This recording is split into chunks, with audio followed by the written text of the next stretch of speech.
Why doesn't God take away my suffering? I don't know what you're going through right now, but it's a fair question. Why doesn't God take away our suffering?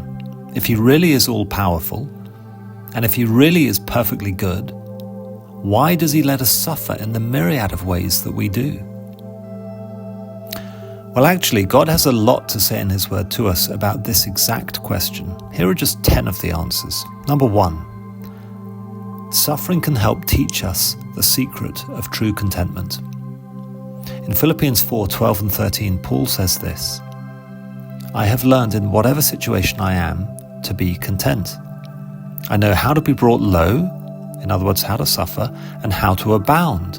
In any and every circumstance, I have learned the secret of facing plenty and hunger, abundance and need. I can do all things through Him who strengthens me. 2, suffering fuels our hope and keeps it in the right place, namely the glory that awaits us. In Romans 8:18-25, Paul writes, For I consider that the sufferings of this present time are not worth comparing with the glory that is to be revealed to us. And then reading on from verse 24, For in this hope we were saved. Now hope that is seen is not hope, for who hopes for what he sees? But if we hope for what we do not see, we wait for it with patience. 3, suffering trains us in spiritual steadfastness, which in turn enables our spiritual survival. James 1:2-4. Count it all joy, my brothers, when you meet trials of various kinds, for you know that the testing of your faith produces steadfastness. And let steadfastness have its full effect, that you may be perfect and complete, lacking in nothing. 4, suffering allows us to encourage believers and witness to non-believers. In 2 Corinthians 4:7-10, Paul says, But we have this treasure in jars of clay to show that the surpassing power belongs to God and not to us. We are afflicted in every way but not crushed, perplexed but not driven to despair, persecuted but not forsaken, struck down but not destroyed, always carrying in the body the death of Jesus, so that the life of Jesus may also be manifested, may be displayed and shown to the believers and non-believers around us in our bodies. For we who live are always being given over to death, a suffering, for Jesus' sake, so that the life of Jesus may also be manifested, may be displayed, may be shown, may be seen by those around us in our mortal flesh. 5, suffering is a necessary part of being prepared by God now for the eternal glory to come. In 2 Corinthians 4:16-18, Paul says, So we do not lose heart, though our outer self is wasting away, our inner self is being renewed day by day.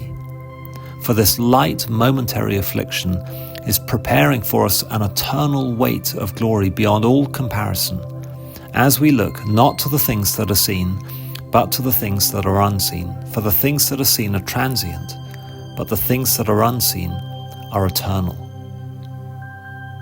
6, suffering protects us from stupid, self-destructive pride. 2 Corinthians 12:7-9 has Paul saying this, So to keep me from becoming conceited because of the surpassing greatness of the revelations, these visions or experiences that God had given Paul, he goes on, a thorn was given me in the flesh, a messenger of Satan to harass me, to keep me from becoming conceited. 3 times I pleaded with the Lord about this, that it should leave me, that this suffering should be taken away from me. But God said to me, My grace is sufficient for you, for my power is made perfect in weakness. 7, suffering trains us to rely on God, who will one day raise from the dead, from the ultimate suffering. 2 Corinthians 1:8-10, Paul says, For we were so utterly burdened beyond our strength that we despaired of life itself. Indeed, we felt we'd received the sentence of death. But that was to make us rely not on ourselves, but on God who raises the dead. He delivered us from such a deadly peril, and He will deliver us. On Him we have set our hope, that He will deliver us again. 8, Suffering equips us to comfort and minister to those who suffer around us.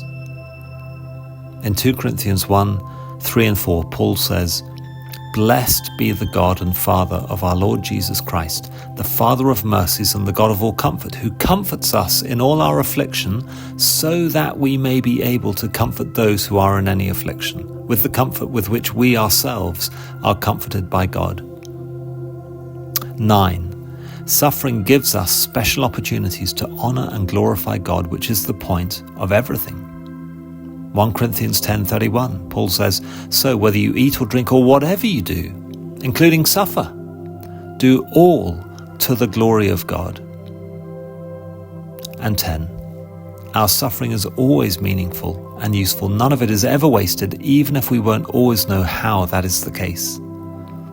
Romans 8:28, "For those who love God, all things, including our suffering, work together for good." Now there are other reasons too. There are just 10 as to why God doesn't always remove our suffering, even though He does have the power to.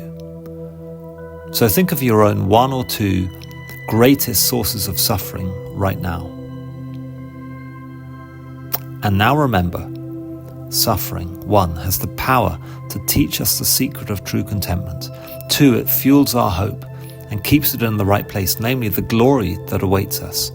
3, it trains us in spiritual steadfastness, which in turn enables our spiritual survival. 4, it allows us to encourage believers and witness to non-believers around us. 5, it's a necessary part of being prepared by God now for the eternal glory to come. 6, it protects us from stupid self-destructive pride. 7, it trains us to rely on God, who will one day raise from the dead. 8, it equips us to comfort and minister to those who suffer around us. 9, it gives us special opportunities to honor and glorify God, which is the point of everything. 10, it's always meaningful and useful. None of it is ever wasted, even if we won't always know how that is the case. Finally, it's also worth remembering that on top of all of that, one other thing.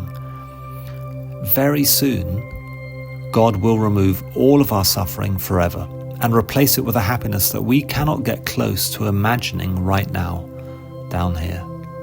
In the words of 1 Corinthians 2:9, "No eye has seen, nor ear heard, nor the heart of man imagined what God has prepared for those who love Him." And I say, very soon He'll remove all of our suffering forever, because compared to eternity, a human lifetime is like a nanosecond, like the blink of an eye.